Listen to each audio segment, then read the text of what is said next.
Hello, everyone. I'm here with the incredible Nina Wadia or Vadia. I had the pleasure to meet her, and I'm going to talk to you guys a little bit about her. I wanted to have a chat with her because she's an amazing, iconic actress here in England, and I wanted everybody on my channel to know about her and everybody in Brazil to know about her. I know that some people know about you in Brazil, Nina, but I wanted to show the people that I know a little bit more about you as well, because they know about EastEnders. Oh, So they've seen amazing. quite a lot there. So I'm going to talk to you. I wanted to show you to the people that I know as well. So how are you, Nina? How's everything with you? It's good, thank you. It's hard. It's hard right now because as you know, everywhere in the world is difficult at the moment with lockdown. And Yeah. ours just started again today for the second time round. So it's a bit tough. It is, yeah. It's been a little bit hard for all of us, but we're gonna get into that a little bit. So I wanted to tell everyone how I met Nina. So we were on a flight to LA, and we were sitting next to each other on the plane. And to tell you the truth, Nina, I think I told you already that I didn't know who you were back then. I was sitting down next to you, and we had an amazing 12-hour chat, right? Because we Yeah. were chatting for most of the flight and we were talking about life and it was amazing to see even though you're this incredible iconic huge actress here in England, you were so humble and nice and kind to me on the chat on throughout the flight. So that's how we met, and then we hanged out in LA a little bit as well because you were there Yeah, to do a pilot for a show, right? that's right. Yes. Yeah, so there was we hanged out a little bit there, and then we hang out a little bit here in London as well. So Nina is amazing, and she's been very active in the British industry, in the movie industry. You did a little bit of Bollywood as well, so we're going to talk Yes. about that. But before we go anywhere, Nina, I wanted you to tell me a little bit about your life. So I know where you were born, and then you moved to somewhere else. So tell us a little bit about where you grew up, Sure. and where you're from, and how you Well, became to I be Nina. grew up in a little one-bedroom flat in Bombay, in India, now of Uh-huh. course called Mumbai. And I lived there till I was 9 years old. It was my mum, my dad, my grandma, my brother, my sister, and me all in one room. So yeah, it was tough. But actually, as a Uh-huh. child, I didn't think it was hard at all because that's all I knew anyway. I remember Yeah. lots of laughter in our house, so that was nice. And then when I was 9 years old, my mum and dad come and drop a bombshell and say, right, we're moving to Hong Kong. And we Oh were like, God.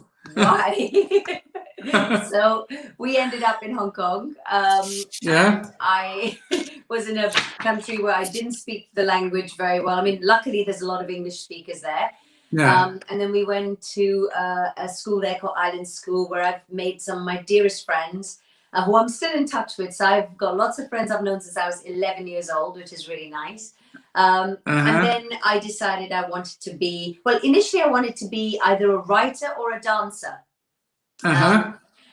but then the kind of writing side took over, and then sort of I kind of enjoyed the acting side because there was a show I'd written for my friends to perform when I was 17 years old. And one of the girls who I'd written it for, she was not well. And I knew the words because Uh-huh. I'd written it. So I performed it instead of her.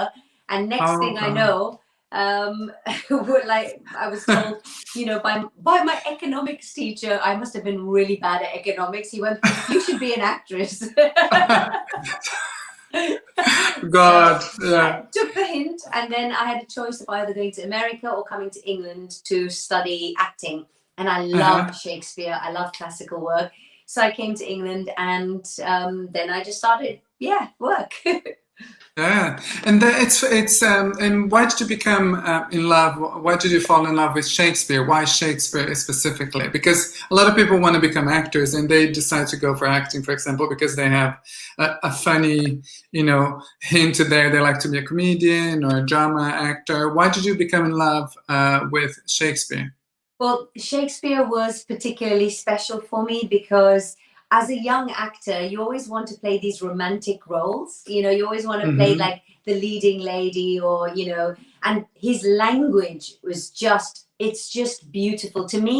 I wish I lived in those days because Uh-huh. Shakespeare's sort of words, they come very naturally to me. Like I I don't need to look them up. I just understand what he's saying. And for me, you know, one of the first things I ever saw was Romeo and Juliet. So I was like, oh gosh, I'd love to play Juliet one day. Isn't that beautiful? Of course, I only ever get the nanny, or I only ever got the parts that were either character parts or the comedy parts. I never got to play the leads in anything Not yet. EastEnders, and then it was different. Good. And then, so when you moved to England, you started to study acting, right? Where did you study again, you said? So I went to the London Theatre School in Wandsworth. Okay. In because Wandsworth. I wanted to go to RADA, which is the Royal Academy, but we couldn't afford it because my family is not very well off. So we went to the school we could afford, and I just was determined that I didn't care. We didn't have money. I wanted to do this. This was my passion. And were your parents supportive of you? How was their reaction when you told them that you wanted to be an actor? My dad was very supportive. My mum didn't talk to me for 3 months when I told her that I wasn't going to be a lawyer like she wanted. And she was like, no, fine, this has really made me unhappy. Because in India, you know, there is a real, especially in those days, in India, if you were an actor, it was like one step up from prostitution. So my mum was like, you're not going to do that profession. It's disgusting. I'm like, no, Mum, it's really not like that. So and it's different. Yeah, it's not really, you know, it's funny because in Brazil we have a lot of actors as well. Brazil is a country very famous for their soap operas. I don't know if you know about it. We have amazing long running soap operas as well. So everybody wants to be an actor in Brazil and everybody wants to be an actress, but I think they want to be an actor more because of the fame. So you see a lot of the actors in Brazil don't do theater. And the ones that do theater fall in love with theater and stay in theater because there's a huge pay difference between TV and theater. And I think it's the same here in England, right? It is. Very much is here. And I mean, to be honest, I went into television because once I had a family, it's a better way to support your family. Of course. And then it's really hard when you become a mum to do theater because you don't see your children, because you go to work when they come home from school. And then you're asleep because you're so tired when they have to go to school. So it's a hard life as a mum. And I wanted the balance, Tiago. I wanted everything. I wanted a family. I wanted to work. I wanted it all. And it's tough. It's really tough. It is. Yeah, it's a very difficult job. And then you became... you know, you started with Goodness Gracious Me on the TV here in England, right? That's right. Yes, that was my first show. It was a comedy show. And you played different roles in there, and then you was super famous here. Still is super famous. You know, people talk a lot about it. How was for you as a young actress to start in such a big production straight away? Well, this is the thing. We didn't know it was going to be a big production. Like when we started, I was doing a theatre show, which I'd co-written with a few friends. And the show was called Do You Eat With Your Fingers? And the reason for this is we wanted to do a show about what it's like to be an immigrant living in the UK. And I'd gone to an Indian restaurant with a bunch of sort of white friends. And the waiter gave everybody cutlery, but not me.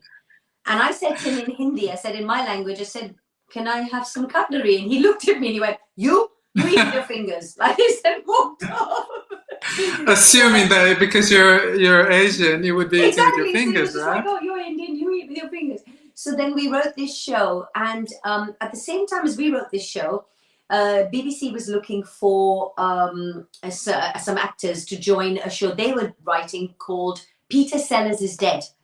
And it was a tribute to the white actor Peter Sellers, the comic who's amazing, for playing an Indian man, like in The Party and other sketches he's done. He actually did Indian really well, but they didn't want to use the name. So instead they called this show Goodness Gracious Me, and they said, will I come and join their show? So I went and joined it, and it just, even after the first series, it just went through the roof. And I remember I was in Canada. That's when I met my husband, when I was in Canada. And he said to me over there, like we were dating, he was like, oh, are you famous? I'm like, no one knows who I am. And then I come back to the UK, the show's been on TV, and everyone's like, oh, hello, Nina.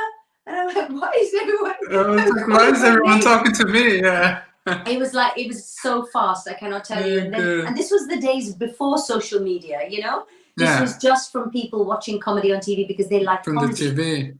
Yeah. And so before I knew it, I was suddenly like a TV star, and I'm thinking, this is so weird. And you were catapulted in a way, in the media, so people knew who you were, and you became almost a household name straight away, because then you went straight to EastEnders, right? Because for everybody in Brazil, that if you don't know about it, so EastEnders is probably the longest running soap opera here in England, second right? longest, I think. Yeah. Second longest. So it's been running for a very long time, and actors, usually stay and are very well known. And Nina played Zainab Masood, right? What's her name? Yes, I did. Yeah. She was quite a character. She was quite a character, and it was something amazing, because you were the mother of a gay man, right? Yes, so how was it for you to play that character? How did you feel, and how was it, the mood in England, and were people talking about it? How was the reception of the public? Well, it was a crazy time, because it was the time when, there were a lot of sort of terrorist threats and things going on, and sadly by the Muslim community, the Islamists, I should say. And so they wanted me to play a Muslim woman. And I remember when I went for the meeting, they said, are you okay to do that? And I was going, I'm an actor, so I'll play anything, And they said, but the thing is, we want to bring you in because the show is quite a serious show. Soaps can be very, very heavy. And they said, but we want you to come in and make it funny. We want you to bring some humor to this character. So I was thinking, how do I do this? How do I make a serious, grumpy woman funny, And my husband said, be yourself, which was not funny. And then there was this great thing where I thought, you know what? When people are blunt in life, right? So if someone says like, oh, does my bum look big in this skirt? My character would say, yes, it does. And the audience will find that funny, and she'll go, why are you laughing? You asked me, I told you, So I thought a blunt quality would be great for her. So it started with this, and originally I was meant to be playing a woman with like a single mum with her daughter. And so I was like, okay, well, this is good, but it'd be nice to have a full family. So next thing I know, they had brought in a husband for me, and some children. And then in my real life, I have a lot of Muslim friends, and one of them is a gay man. And so I thought, wouldn't that be a great storyline to put out there? Because it's something that people don't talk about. So next thing I know, like they were jumping at the story, and they said, this is a great storyline. And so we had, this actor called Mark Elliott came along, was one of my dearest friends. He played my gay son in it. And there's not much difference with us. We were playing like this 25 years difference. There's 8 years difference between us. So I was playing 10 years older than I am. He was playing 10 years younger than he is. And we sort of were in the middle. So we were like really good friends. And then and it just really, really worked. And there was a big hoo-ha about it, because there was a story arc, and it lasted like our storyline for him lasted like almost 4 or 5 years. And what was great about it is my character learnt, because she starts off as someone who's very homophobic. She is like, no, you cannot have someone who's gay in your family. A gay son, Oh yeah, she was horrible actually. But it was important for her to learn that lesson as time went on. And lots of things happened in those few years. We had a lot of backlash from the communities.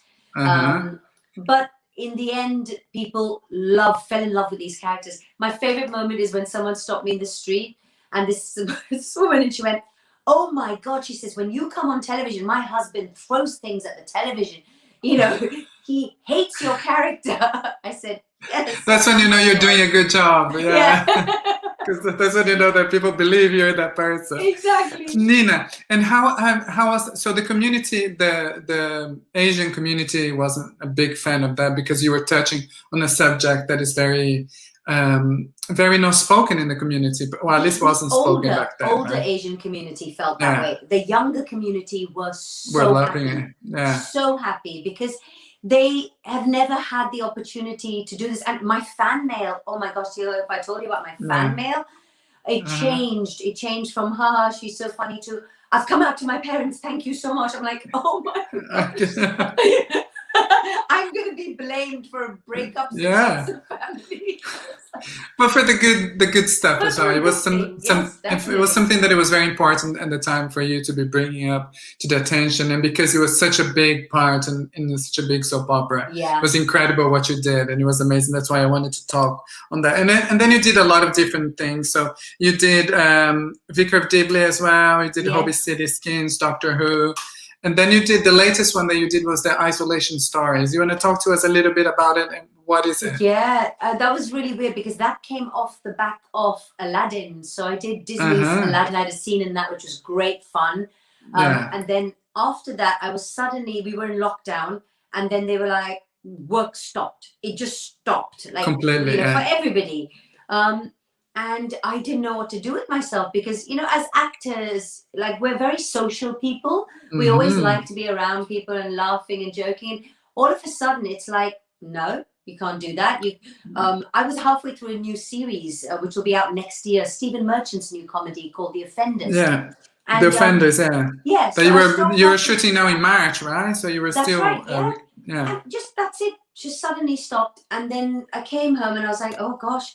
So then 2 months into it, I get this phone call from ITV and they said, we've written this thing and it's a scene in which you're playing a colleague who's really suffering with the pandemic and really can't deal with it. And it's only a small scene, but it was in this little show. And we got a camera sent to the front door and it was disinfected and I had to set it up myself and the lighting and this and that. And I realized very quickly, I'm not good at doing all that by myself. And it's a scene that would have taken in a TV studio maybe 2 hours. It took us 8 hours to film this one scene. I can imagine because of all the adaptations, right? They had to do.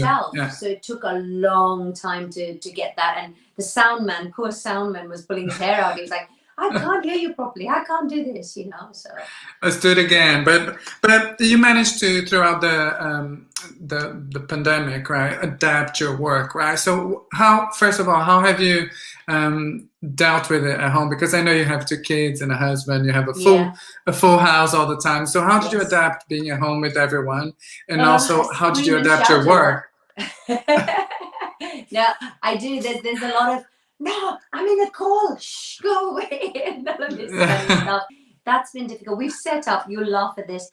We've set up a studio in the back. So because my husband's a composer, so he does his music now from the studio in the house. And then there's a little bit there where we hang a duvet to make a recording booth. So if I do voiceovers for things, he's got a mic set up for me and I'm hiding in this little room doing my voiceover work. So it's a little tent for you. Yeah, it is. It's a little house in a house. So I've been trying to do that. I've been trying to write again and do some of that stuff. But it's been a really weird ride with the pandemic because it started off as, oh, this is so scary. What do we do? Then we've adapted. We've made a few things work. Then there's the fear. Well, both of us are self-employed, so there's no money coming in the house. What do we do? How do we keep that going? And my kids, of course, they were trying to study, but then they don't want to study. It's just like lots of madness. It's trying to find that balance. Yeah, it is. And that is very stressful. And I discovered mindfulness, which I've not done before. So I discovered that, like little bits of meditation, which I've never done. And then I got your lovely videos. So that was really exciting because that was something new for me to try and do. And it's actually really toned me and I love it. I absolutely love it. And I think you're amazing to do that. Thank you. I love, health and fitness, as you know, and I love exercising. And I'm trying, because I found myself as well, during the pandemic, because, I lost my job and then I was at home and I was like, what can I do with my time that will keep me sane and will help everybody else as well? So that's why I started, doing, my fitness videos. And I also started doing this because I wanted to show the people that I know, different people that do amazing work like you. So I started with Portuguese speaking interviews first. I wanted to talk to people that I knew back home. There was a lady that runs this charity for patients that have breast cancer right. in my hometown. Yeah. Because in my hometown they have no care for women that have breast cancer. It's a Oh huge my. taboo to talk about it as well. Yeah. So she started their own breast cancer charity.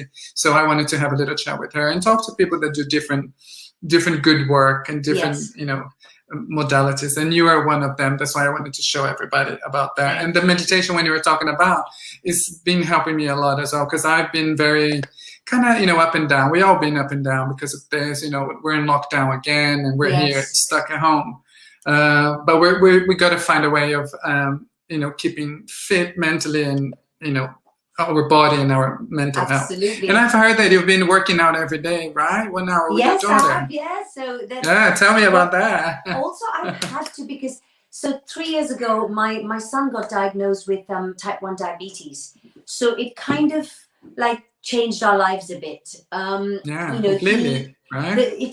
So type 1 is not related to what you eat. Type 1 is, they still don't know how you get it, but it basically means that he has to inject himself if he wants to eat any food. And it made us, you know, we feel bad because it's painful. So, you know, I wanted to do something that made him feel like we were all taking sort of part with him and just being healthy and looking after ourselves. Because if you eat healthy, then your blood sugars don't go up and down like crazy. Yeah. So in a way, that's what started me off. And then I got excited about that. And, you know, my daughter's 16 and she's always exercising. She wants her waist to be like 10 inches or something. So she's always exercising. She's like, come on, Mum. So because of them, I started working out. And now every day I have to do my half hour or else I don't feel good. And since doing that since March, you know, I've lost about 25 pounds in weight, which is ridiculous. But it's been brilliant. And I've not been doing it with dieting. I've been just doing it by eating healthy and exercising. And exercising, so yeah. It's the most sustainable way as well, right? Completely. Of doing it, because you do little by little. Yeah. Yeah. So it's been a good thing, you know? I completely agree with you. Let's talk about the type 1 diabetes that your son was diagnosed. I know it's a very important subject as well for us to talk about it, because when people think about diabetes, people only think about the diabetes of people that eat very not healthy, eat junk food, eat a lot of sugar, because a lot of people link diabetes with sugar. But there's a type 1 diabetes that has nothing related with the way you eat. No. They call it acquired diabetes, right? Yeah, it's the one that you have it and you're born with it, let's say, or something happens that they don't know what it is, and something can trigger it. So it's a little bit. It's a very difficult situation to be in. It's a very difficult condition. So talk to us a little bit. You know, how did you find out that Aiden had diabetes? Because I have a friend that has diabetes as well, and he found out because every time he went to pee, there was ants in the toilet. Yeah. Oh, really? So they figured out, because they say that when you have diabetes type 1, your urine is very sweet. So you would see sometimes ants coming to your toilet. If there's any splash of urine around, they will come for the urine. That's one of the signs for you to see if you're diabetic or not as well. Well, the signs that we are told about here is, yes, you get up in the night to pee, and your pee has a very funny smell about it. You eat and eat and eat, but you don't put on any weight. And you're constantly kind of if you're hyper, that means you've got too much blood sugar. You feel like you're going to throw up. And if you are, or you can pass out if you're hypo, you don't have enough sugar in your body. So, but with my son, it was a really weird thing, because we were on holiday in Thailand, and you know, he was just running and playing and jumping in the pool, and we were zip wiring and doing all kinds of activities. And he was eating loads, but he's always been skinny, my son. So I thought, oh, he's having a growth spurt. Then I noticed he's drinking loads and loads of water, because you get very thirsty if you have type 1. Yeah, because it's 40 degrees in Thailand as well, so you wouldn't think, exactly. So I thought, why, you know, he's just thirsty, because we were thirsty. The only difference was he was the only one in the family getting up at night to pee. And again, like, you know, as a mum, you just, oh, well, he's little, he's only 10 years old, he's got a small bladder, that's why he's going. So everything had an excuse. And then on the flight coming home, oh, Tiago, it was terrifying, because he collapsed on the flight. His eyes rolled into the back of his head. Basically, he was hyper. he'd had too much sugar in Too him. much sugar. And so I was, like, you can imagine, my heart, I Yeah, was just, I I can thought the imagine. It's a worst long thing. flight as well. I couldn't wake him up. We were screaming. I was like looking for a doctor on the flight. You know, it was horrible, horrible. Yeah. And then we got home. He slept through that night. The next day, and this was the weird thing, next day he seemed like he was back okay. He was fine. I'm thinking, this is so weird. Maybe it was a virus. Everyone kept saying it's a virus. It's a virus. It's a virus. I'm like, what virus? But the interesting thing was the November before. So this, I'm talking about 8 months before he was diagnosed. He had got a virus at school. All the other children recovered from the virus, but he threw up every other day for 2.5 months. Oh, wow. And they kept saying, oh, we think it's the Novo virus. We think it's this virus. And so we were like, but this doesn't feel right. It doesn't sit right with me. Anyway, so then he started the throwing up again. And I thought, oh my goodness, something is really not right. And you know, your like instinct as your parent, you just go, okay. You're a mom, you know him. Yeah. Exactly. We just took him. We took him straight to St. Mary's and the hospital. And they, you know, took one prick of his finger and they said, did you not know he's type 1? And I said, type 1 what? What are you talking about? And they went, type 1 diabetes. And I'm like, I don't know what that, like, what's type 1? I don't understand. So then they told us, and I said, all this time, this poor boy, because we didn't know, you know, he's been, like, just, we didn't know how to treat him. And so now my big thing is, I decided to join JDRF. JDRF is the Juvenile Diabetes Research Fund. They're a massive charity that's looking for prevention, treatment, and cure of type 1.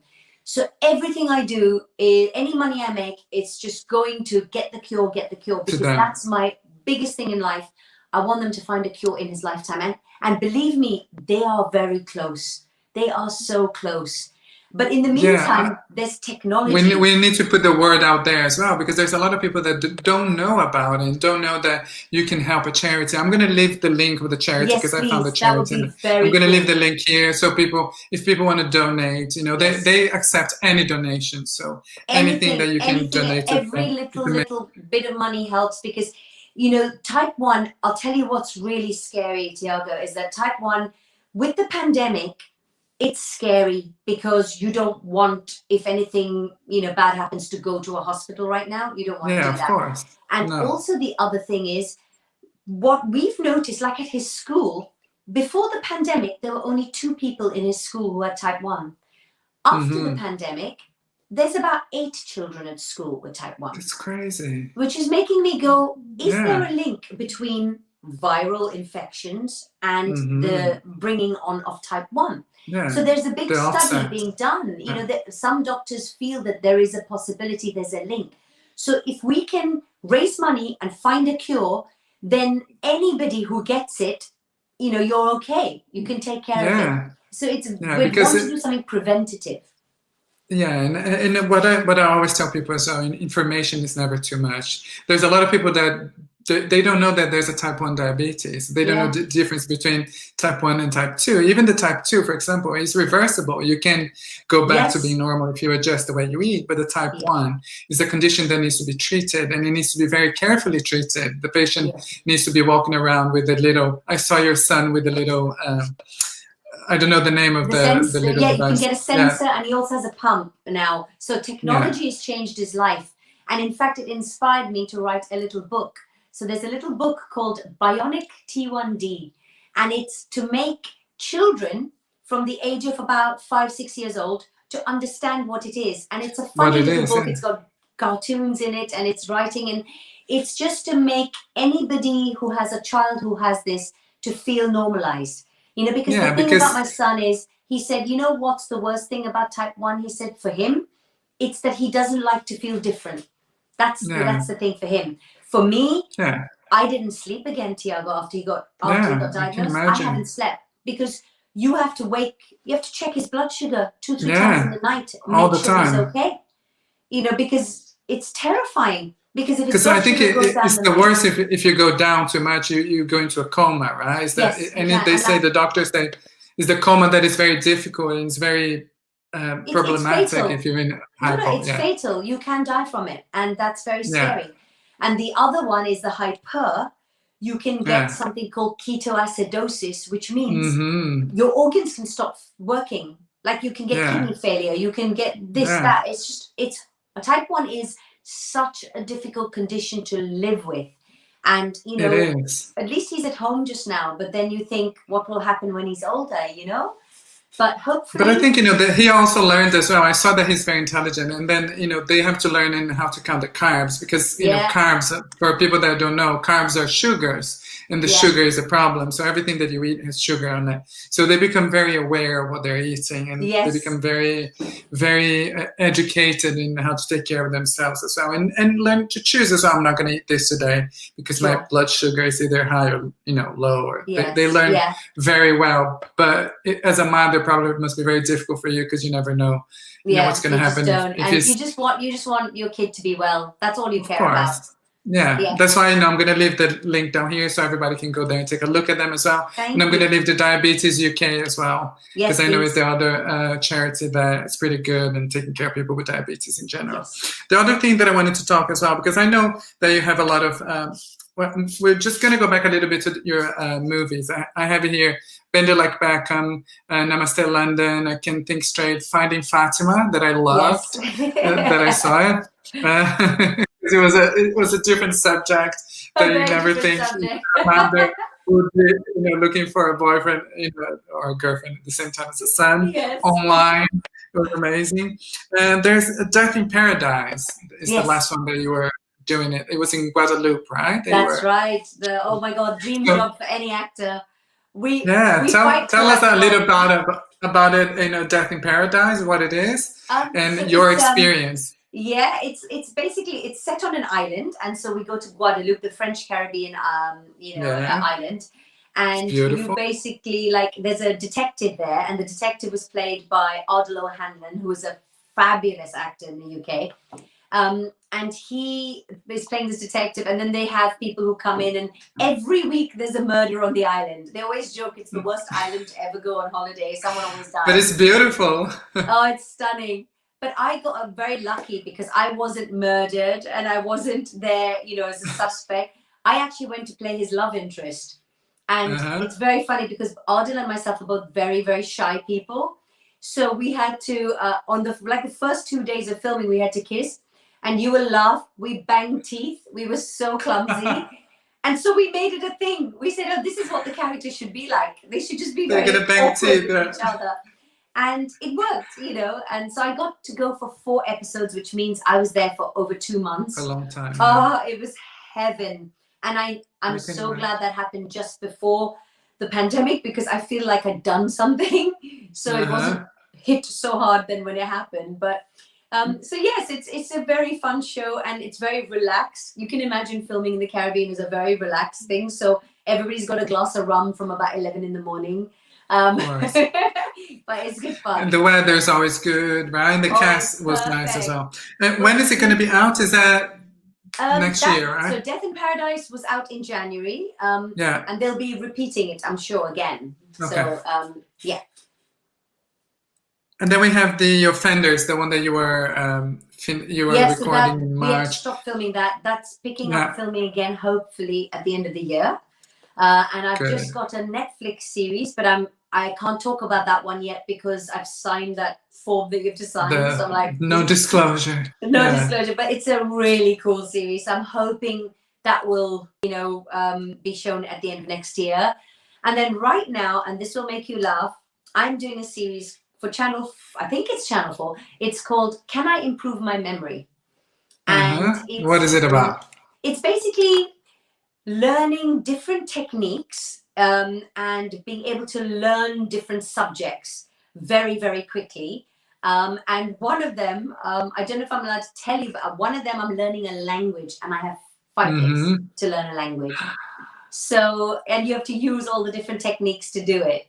And there's a really, really cool technique, which I'll tell you very quickly about it. I don't know, what's your memory like? What is your memory like?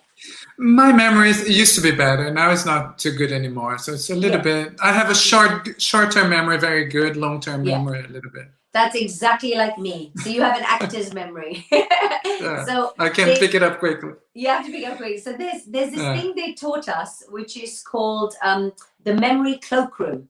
So it's like you take a bunch of cards and you write the numbers 1 to 10. And then behind the number, you write what the number 1 looks like to you so you can imagine it quickly.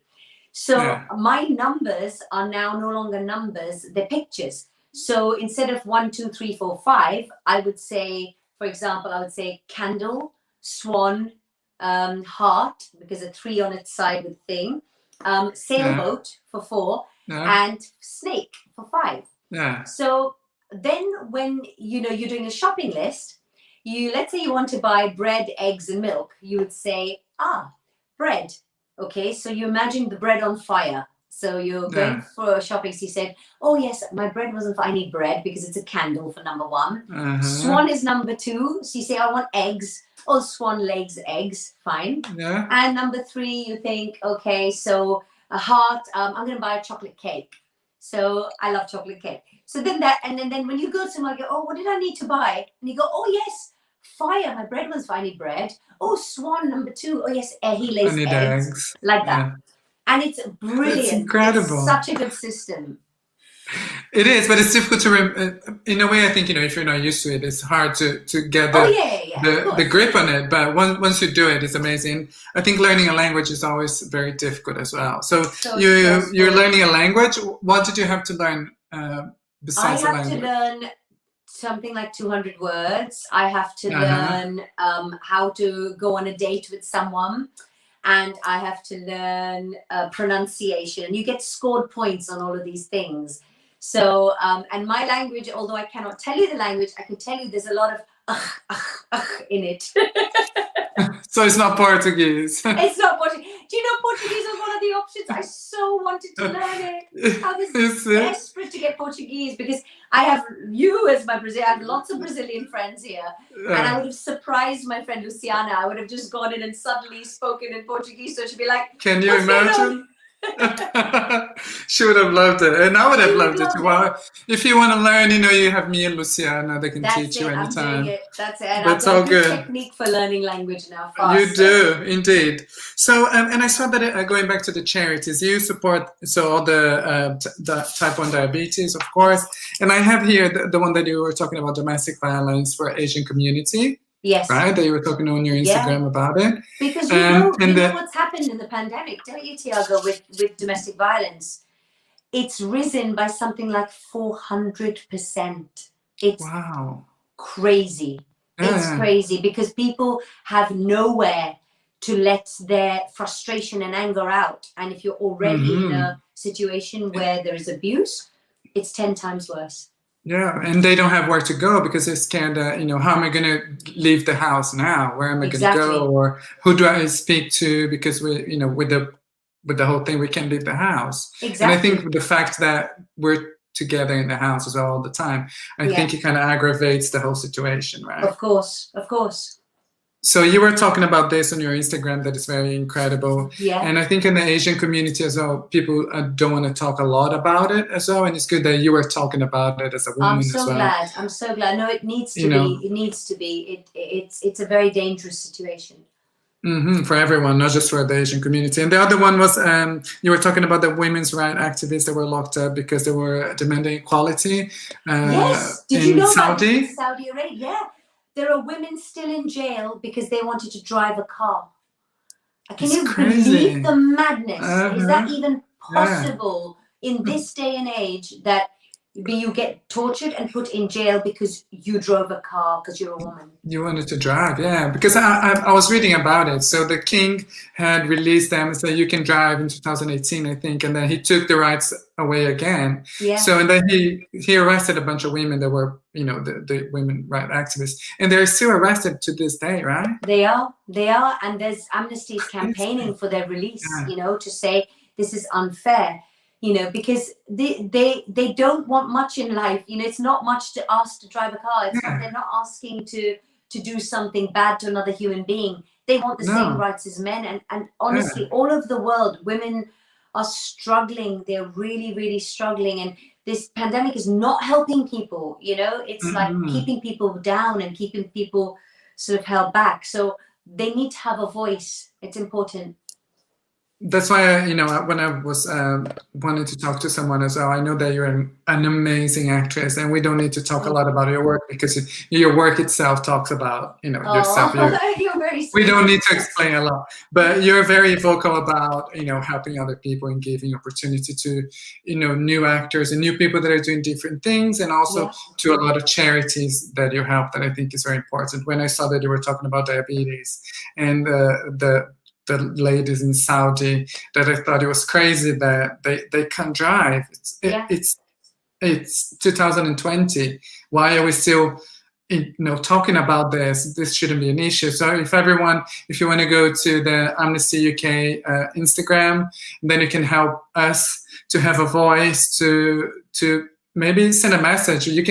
I know that the King Solomon has an Instagram. We can go there and send him a message. Yes, we should. I know that lots of actresses, we did these videos, and all of them have been forwarded to him, because he needs to know. He has to stand up for women. It should be his job to say there is equality. Without women, there's no life. There's no life. 100%. I had a friend that went over there to work, and she had to sit on the front seat of the taxi driver. There was a driver that came to pick her up. She had to sit in the front seat because they were carrying a box. So the box was in the back seat. She sat in the front seat, and they were going to work. She was arrested by the religious police because she wasn't married to the driver. Oh my Lord. Isn't it ridiculous? Isn't it ridiculous? She was trying to explain. She was like, I had to sit in the front seat because there's a box, as you can see, that I don't fit in the back seat. And of course, I'm not married to him. He's the driver that came to pick me up, to take me to work. And the religious police stopped her and arrested her, and it was a big deal. She had to find a way. She was working for someone from the royal family. She had to get in touch with them and say, I'm arrested. Can you please come and take me? Because I sat in the front seat and I didn't know. And the driver didn't know her either. So you can't sit in the front seat with me. That's and I'm crazy. Well, I'm not sitting in the front seat in Saudi, I can tell you that with anyone. Unless it's your husband driving.